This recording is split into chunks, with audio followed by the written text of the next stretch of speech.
Jusqu'à l'âge de 28 ans, il est considéré comme un enfant non légitime. On ne sait pas qui est son père. Certainement, comme je l'ai dit hier, un Écossais qui est passé dans le coin. Il est le bouc émissaire de tous les malheurs qu'il y a à Bethléem, tous les vols, Il se fait spolier, insulter, et sa mère, évidemment. C'est pas mieux. Sa mère connaît la vérité. Elle sait que son fils David est un homme pur, un sadique, et non seulement quel sadique, mais les deux sachant qu'ils sont innocents, donc arriver à subir toutes les insultes des gens, tous les regards, toutes les accusations, et malgré tout, de ne pas finir dans un asile psychiatrique, c'est assez extraordinaire. Alors, comment il fait David? Première chose qu'il faut apprendre, c'est que lorsque Dieu envoie des épreuves à la personne, et là on voit 28 ans des épreuves les plus dures qu'il puisse y avoir, qu'est-ce que veut Dieu? Dieu veut faire grandir la personne. Quand quelqu'un est élevé dans le coton, il reste cotonneux, ça veut dire rien du tout, une nouille. Un athlète, comment il devient athlète? S'il met ses biceps dans le coton, il n'aura jamais de gros biceps. S'il fait des efforts, et bien forcément, le muscle va grandir. Idem dans la vie. Parce que la personne reçoit des tuiles sur la tête. Alors personne ne demande des tuiles, parce que c'est pas agréable. Il est évident que le seul moyen de grandir, c'est face à l'épreuve. Quand quelqu'un a vaincu une épreuve, c'est quoi vaincre une épreuve? C'est il a survécu. Quelqu'un a survécu à une épreuve, c'est certain qu'entre avant et entre après, il est beaucoup plus grand. Et Dieu sait que le roi David est censé devenir le roi du peuple d'Israël, le roi. C'est le seul roi sur lequel on dit David, Melech Chai Vekayam. Le roi David, il est vivant. Ça veut dire que sa présence est là et on attend que très rapidement de nos jours, son descendant se dévoile, le Mashiach. Donc un roi pareil ne peut pas être un petit. Donc dès l'origine, déjà Dieu a préparé un programme d'entraînement, hard training, un entraînement difficile pour devenir le roi d'Israël. 28 ans. Regardez la réaction de David. Chazal disent que lorsque il rentre dans la chambre ou dans la salle où il y a tous les notables de Bethléem, son père, ses frères, Shmuel Hanavi se dit il est rouquin, c'est un assassin. Dieu lui dit non. Il est fait naïm, il va aller d'après le Sanhedrin. Et Dieu dit à Shmuel, tu te trouves devant Meshach Hashem, devant le oint de Dieu, tu es assis, lève-toi et sacre-le. Et lui, il a carrément sauté sur la tête et monté vers David Amelech. Et sa mère qui dort, Nitzevet, qui se met à pleurer, 28 ans de douleur, qui maintenant, la reconnaissance enfin que son fils, non seulement est innocent, mais c'est un super grand, énorme tzaddik, un géant de géants. Quelqu'un qui vit ce moment-là, quelqu'un de normal, il va régler les comptes un peu. Ou il va se dire, sauf, tout le monde voit qui je suis. Je suis le roi. Réaction de David. Télim 131. Cantique des degrés de David. Seigneur, mon corps n'est pas gonflé d'orgueil. Mes yeux ne sont pas altillés. Je ne regarde pas de haut. Rien n'a changé pour moi. J'étais ce que j'étais, je n'ai pas changé roi par roi. Je suis le même David. Pas un millimètre à changer, pas une pulsion cardiaque supplémentaire, égale à lui-même. Quel est le secret? Le secret, c'est le verset suivant de ce même Téhilim, qui pour nous c'est un enseignement, parce que qui Qui dans ces biens n'a pas des épreuves? Que les nuls, d'accord? Or, nous ne sommes pas des nuls, on ne veut pas être des nuls. Donc, il y a des épreuves, c'est normal. C'est comme ça que ça fonctionne. Alors, comment on fait pour réussir dans l'épreuve? Grandir l'épreuve, pas s'enorgueillir lorsqu'on a réussi l'épreuve. On va prendre un exemple. Quelqu'un prend l'avion de Paris pour arriver à Jérusalem. On lui demande, en route, on l'appelle, un portable, où es-tu? Là, je suis dans le taxi pour CDG. On l'appelle, où tu es? Je suis dans l'avion, on va bientôt décoller. On l'appelle, où tu es? Au-dessus de la Grèce. Là où tu es, on a atterri, là, je suis en train d'attendre mes bagages à Lod. Là où tu es, je suis dans le taxi qui m'amène à Jérusalem. Là où es-tu? Enfin, je suis arrivé à la yeshiva, Baruch Hashem. Un homme adulte. On demande les mêmes questions à un nourrisson dans les bras de sa mère. C'est le même voyage. On l'appelle avec un portable, on peut dire le nourrisson s'exprime, d'accord? On dit, où es-tu? Là, je suis dans les bras de maman. Non, maman est dans le taxi. Un peu plus tard, il rentre dans l'avion en CDG. Où es-tu? Dans les bras de maman. Attends, maman au-dessus de la Grèce. On l'appelle au téléphone. Où es-tu? Dans les bras de maman. Il atterrit maintenant à Lod. Où es-tu? Dans les bras de maman. Où es-tu? Dans les bras de maman. On est dans le taxi vers Jérusalem. Et à la Shiva, toujours dans les bras de maman. Le roi David dit, au contraire, j'ai apaisé et fait taire mon âme. Tel un enfant sevré reposant sur le sein de sa mère, tel un enfant sevré, mon âme est calme en moi. Le truc, le voici.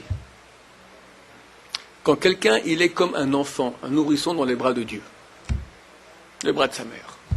Comme ça dit le roi David. Ah, t'es roi, t'es pas roi, t'es avant, t'es après, t'es en train de fuir, t'es en train de gagner. Qu'est-ce que ça change? Moi, je suis... Tout ce qui m'arrive.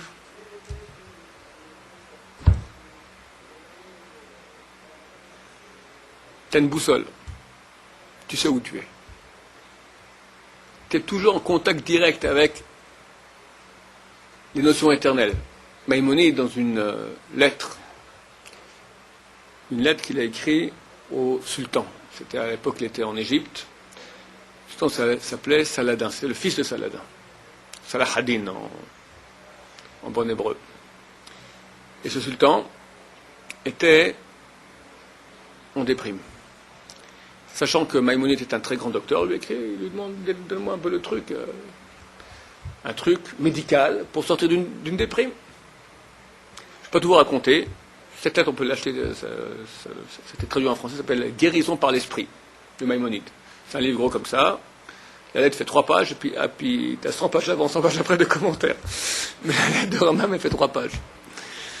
Elle dit très simplement, il y a une partie en nous qui est imaginative, qui est sensible, qui est touchée par ce qui nous arrive. Puis une partie en nous qui est le sechel. Le sechel, c'est l'esprit pur, la raison.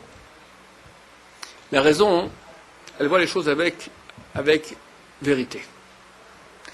L'imagination, elle voit avec des films, avec des sentiments, avec des mensonges, forcément avec des images, imagination, des images qui ne sont pas dans la réalité. Un jour t'es comme ci, un jour t'es comme ça. Bonne journée, t'es content. Mauvaise journée, t'es malheureux. Et vu que d'habitude dans ce monde-ci, il y a plus de mauvaises journées que de bonnes journées, donc toute ta vie, tu vas la tête par terre. Il faut que tu t'accroches à une chose qui est une réalité qui est éternelle, qui est au-dessus de tout. Qui est insensible au vent, au changement de température, au changement de temps qu'il y a, aux tempêtes ou au beau temps. Que je vois. Comme un enfant sur le sein de sa mère, nous dit le roi David, j'ai apaisé, fait taire mon âme. Tel un enfant, c'est vrai, mon âme est calme en moi. Je suis dans les bras de Dieu. Quelqu'un qui... Et ça, c'est un exercice de toute la vie. Pourquoi Dieu envoie des épreuves? Rien que pour ça. En général, le but de toutes les épreuves, c'est ça. Emouna, ça veut dire renforce-toi dans de la foi en Dieu, parce que c'est la seule solution, il n'y a pas d'autre. est quelqu'un qui a vécu des épreuves et qui a su à ce moment-là regarder vers Dieu. Il a vécu son épreuve de façon beaucoup plus facile, voire sereine s'il est au niveau. Fini ce Télim, qu'Israël mette son attente en l'éternel, désormais pour l'éternité. C'est-à-dire, David nous dit, si le roi David, c'est une leçon pour Am Israël, pour l'éternité. Mettre son attente, comment on dit en hébreu, Yahé Israël El Hashem. Branchez vers Dieu.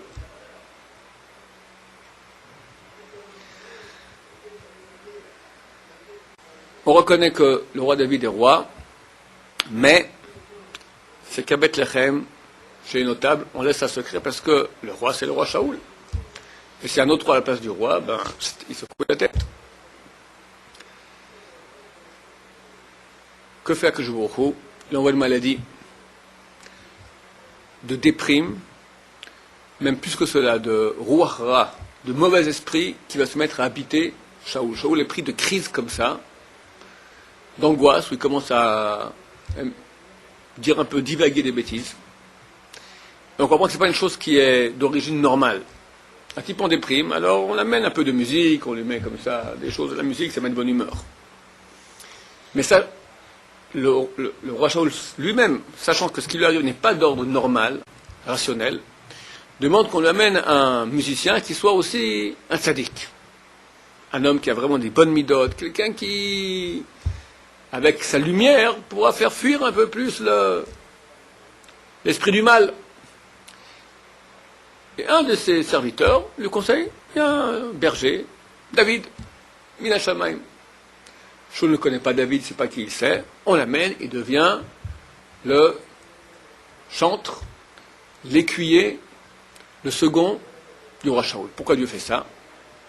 Le roi, lentement, va perdre ses capacités de gérer le royaume, et peu à peu, David va commencer à être le gestionnaire.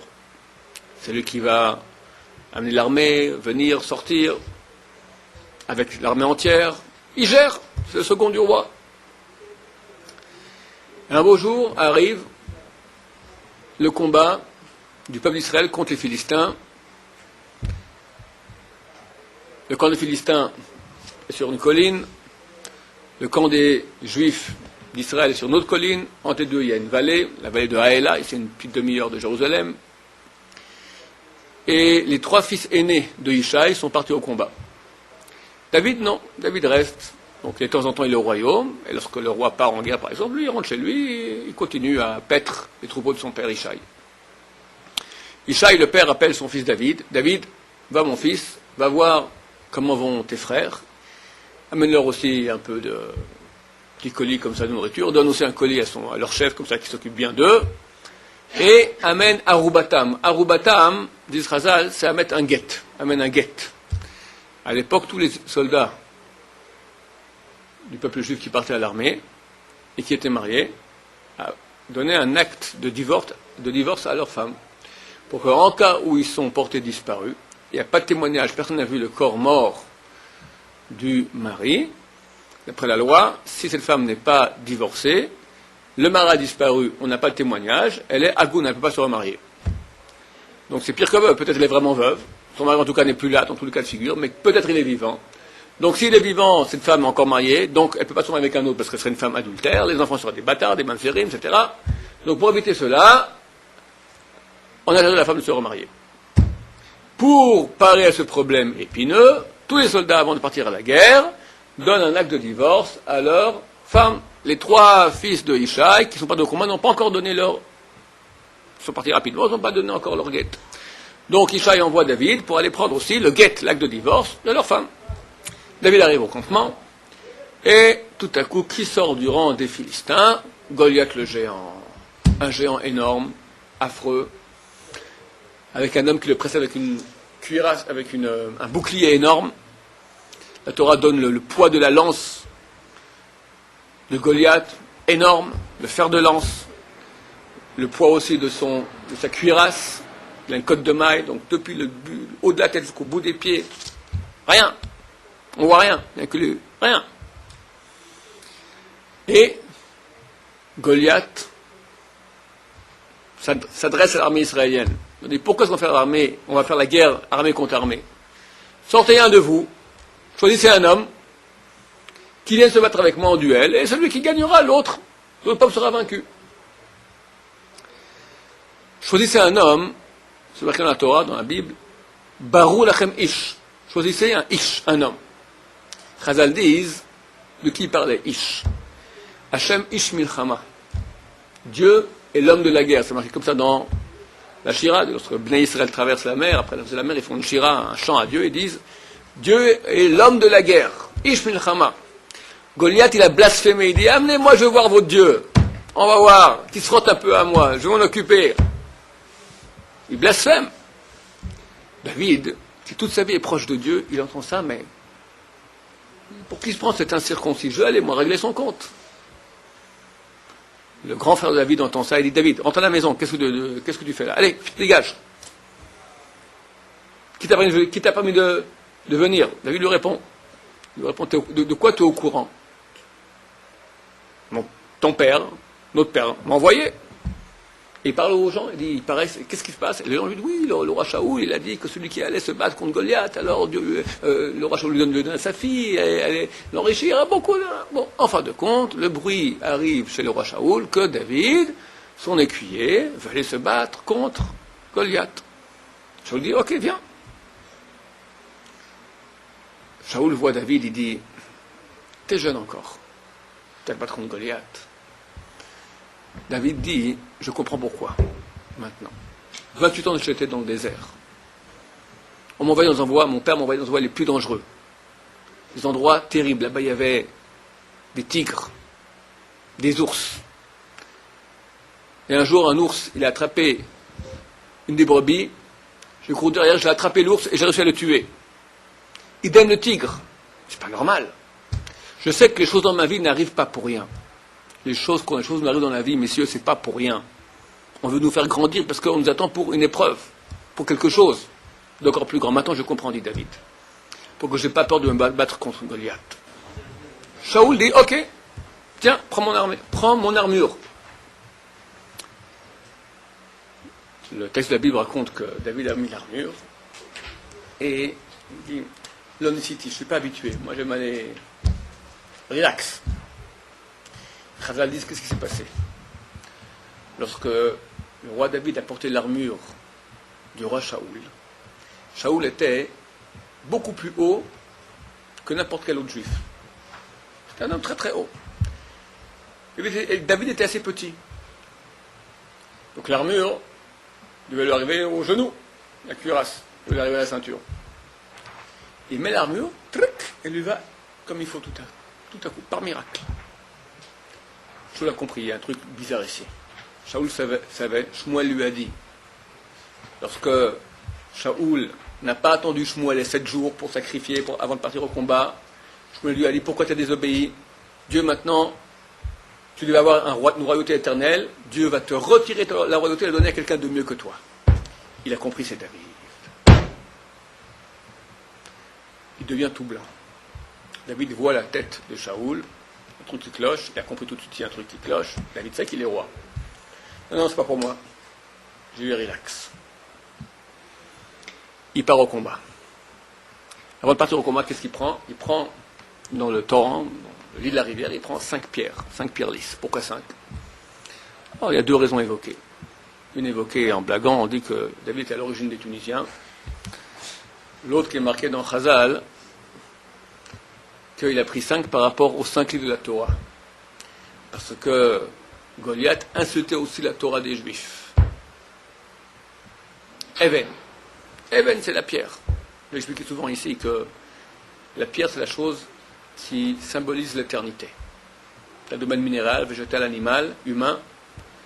Donc végétal, animal, humain, les animaux ont une progression, un âge adulte, vieillissent, disparaissent, deviennent poussière. Idem végétal, idem humain. La pierre reste elle-même. Le peuple d'Israël, grâce à sa Torah, reste éternel, un peuple éternel.